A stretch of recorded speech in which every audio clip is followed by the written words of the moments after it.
बिस्मिल्लाहिर्रहमानिर्रहीम अस्सलामुअलैकुम। Welcome back to my YouTube channel. क्या हाल चाल है आप सबके? उम्मीद है कि आप लोग सब खैरियत से होंगे। रमज़ान हो और रमज़ान में अफ्तारी पे पकोड़े ना हो, ऐसा हो नहीं सकता। हर कोई फरमाइश करता है कि आज इस तरह के पकोड़े बनाएं, आज उस तरह के पकोड़े बनाएं। तो आज मैं आपको बनाना सिखा रही हूँ पालक के पकोड़े, जो कि बहुत क्रिस्पी होंगे और बहुत सॉफ्ट होंगे, बहुत मज़ेदार होंगे। अंदर से सॉफ्ट होंगे, बाहर से क्रंची क्रिस्पी होंगे, जो कि बहुत ज़्यादा मज़ा दोबाला कर देते हैं। इस वीडियो में मैं आपके साथ पालक के पकोड़ों की रेसिपी ही नहीं शेयर करूंगी, बल्कि साथ साथ आपको टिप्स बताऊंगी कि आप क्रंची क्रिस्पी पकोड़े किस तरह से बना सकते हैं। अक्सर लोगों के पकोड़े बहुत ज़्यादा ऑयली हो जाते हैं, तो आप इस वीडियो को ज़रूर देखिएगा। आपके पकोड़े बिल्कुल बाजार जैसे क्रिस्पी और मज़ेदार से बनेंगे। सबसे पहले एक प्यारा सा बोल लेंगे जिसमें आप पालक के पकोड़ों का बैटर बनाएंगे। साथ ही मैंने इसमें ऐड कर दिया 2 कप बेसन। बेसन के बाद मैं इसमें डाल रही हूँ कॉर्नफ्लावर। कॉर्नफ्लावर तकरीबन मैंने यहाँ पे 3 टेबल स्पून लिया है। कॉर्नफ्लावर डालने से बेसन और पकोड़े जो होते हैं काफ़ी ज़्यादा क्रिस्पी बनते हैं, तो आपने कॉर्नफ्लावर ज़रूर ऐड करना है। साथ में मैंने बारीक कटी हुई हरी मिर्चें इसमें ऐड कर दी हैं और बारीक कटा हुआ हरा धनिया ऐड कर दिया। तकरीबन 2-2 3-3 टेबल स्पून इसमें आप डाल सकते हैं। यहाँ पे मैंने पालक को अच्छी तरह से पहले कट कर लिया था, उसके बाद फिर अच्छी तरह से वॉश कर लिया था और यहाँ इस तरीके से मैंने कट करके इसको बारीक-बारीक कट किया है और साथ ही मैं इसको इसमें ऐड कर दूँगी। क्वांटिटी अपने हिसाब से रख सकते हैं आप। मैंने यहाँ पे 2 कप जो है पालक लिया है। साथ ही मैंने 2 मीडियम साइज़ की प्याज जो है वो इसमें डाल दी हैं। अब मैं डाल रही हूँ स्पाइसेस। सबसे पहले मैं डाल रही हूँ चाट मसाला। 1 टेबलस्पून चाट मसाला चला गया। 1 टेबलस्पून कुटी हुई लाल मिर्च चली गई इसमें। 1 टेबलस्पून पिसी हुई लाल मिर्च चली गई।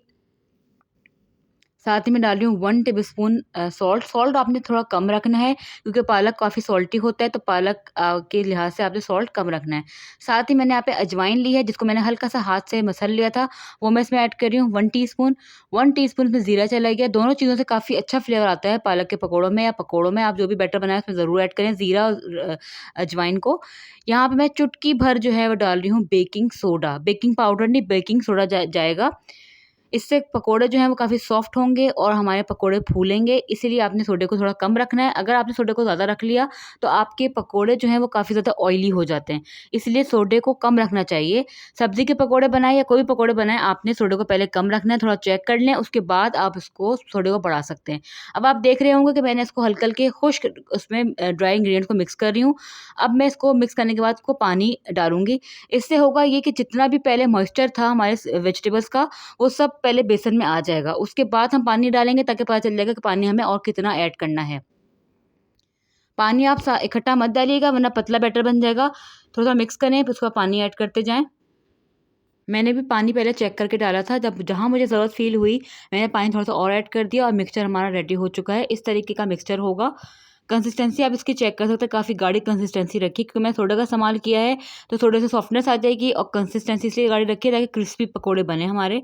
अगर आपको बैटर गाढ़ा लग रहा हो तो आप इसमें पानी ऐड कर सकते हैं, लेकिन ज़्यादा पानी ऐड मत करिएगा क्योंकि ज़्यादा अगर पतला बैटर बनेगा तो बिल्कुल फ्लैट पकोड़े बनेंगे, जो कि बिल्कुल भी अच्छे नहीं लगते।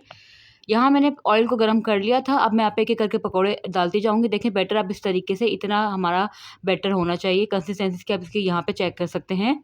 ऑयल को आपने गरम रखना है, ठंडे ऑयल में कभी भी पकोड़े अच्छे नहीं बनते। ऑयल बहुत ज़्यादा एब्ज़ॉर्ब हो जाता है पकोड़ों में, तो आपने ऑयल को अच्छी तरह से गरम रखना है। यानी कि मीडियम हाई फ्लेम जो होता है वो उस पे आपने पकोड़े को फ्राई करना है।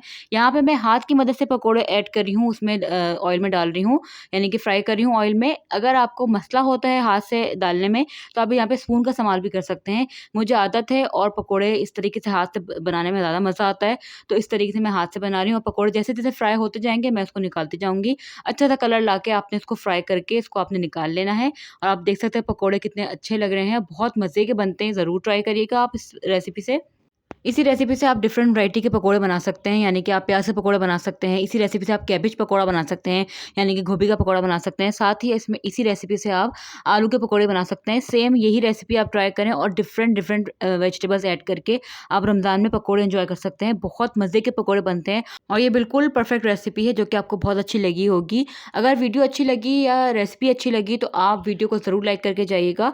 ये आपका प्यार होता है, आपकी अपनायत होती है। चैनल पे नए हैं और फर्स्ट टाइम वीडियो देख रहे हैं तो चैनल को ज़रूर सब्सक्राइब कर दीजिएगा। बेल आइकन को ज़रूर प्रेस कर दीजिएगा। मिलते हैं अगली वीडियो में। अल्लाह हाफ़िज़ एंड थैंक्स फॉर वॉचिंग।